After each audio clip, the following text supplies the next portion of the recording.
If you are one of the 1 million or so people that took in Good on YouTube, we have got a very special treat for you, but Kat has more.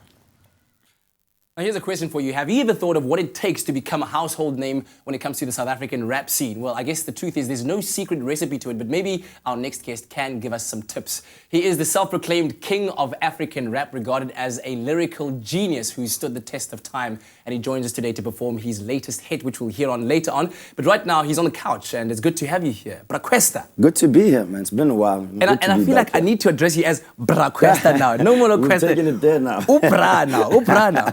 Because you've been doing this for a while, dog. It's quite a while. Yeah, it's my 9th year to be exact. Good grief, climbing the ladder. Yeah. And when you look back at where you started, what do you make of your career?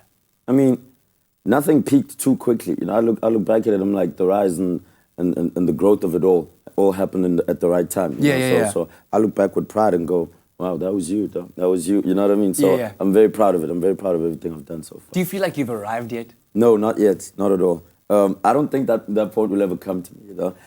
Yeah, because there's just always something to do. You know? I'm like, I wake up, I want to do something better. I want to do something better. So I never want to say, yeah, this is enough. I've done it, so now we can turn back and go do something else. You know? So I don't think I've reached that point yet. All right. Well, I'm glad I could play a part in your carear, because there was a time when I was his producer. I'm joking. You were my producer. It's on TV. As Expresso.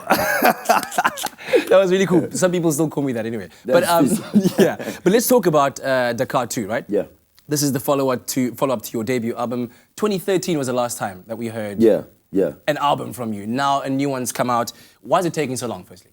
I wanted to make what I would call the best work I've ever done, and I don't think I wanted to cheat. I don't want to cut corners, you know. I wanted to do it right. I wanted to stay in studio. I mean, it's a double CD, you know. So I was in the studio that whole time. I think altogether we made like about, I don't know, 30-something songs, 40-something songs, you know, and then had to sort of cut them down to this 22 that it is now, you know. But really, with this album, I'm really less apologetic than I would be, and I'm less about being in the corner, you know. Everything I'm talking about is really just very blunt and very aggressive and very honest and very straight to the point, you know.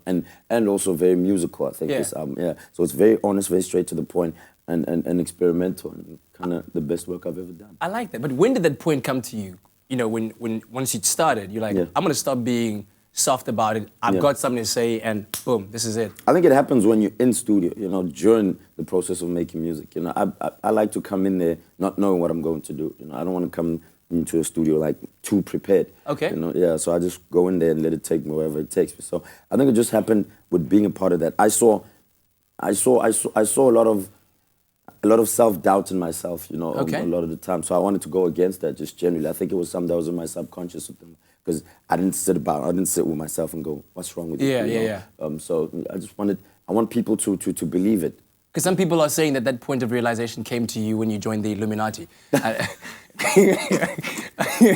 Wait, but what's up with the album art, dude? You're giving people signs. There's like signs on the album cover there. No such thing. Look, man, I don't know what the Illuminati is, man. I mean, look at that.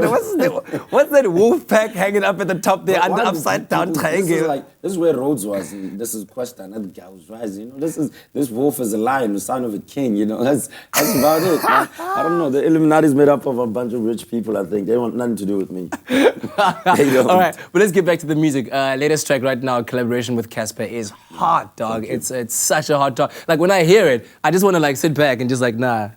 It's good. The magic connection that happened between you and Cassper. Who said what to make Good happen? We're doing another song for his stuff. You know, he was working on something, and I was featuring on his song, and I just played him this song. Like, yo, I got this thing, yo, and never forgot me since he just kept calling me like, yo, dude, about that song. I'm coming in to drop my verse about that song. You know what I mean? So it really just happened by itself. I didn't sort of think about, oh yeah, who to feature. You know, it really just, I just played it for him and he just wanted in, you know. Nice one, dude, nice one. Well, we can't wait to hear it a little bit later on, so make sure that you do stay tuned for that performance by Kwesta of that hit song called Good. And then we're also going to be taking some time to get to know the man a little bit better later on with a very, very cool game, so stay tuned for that.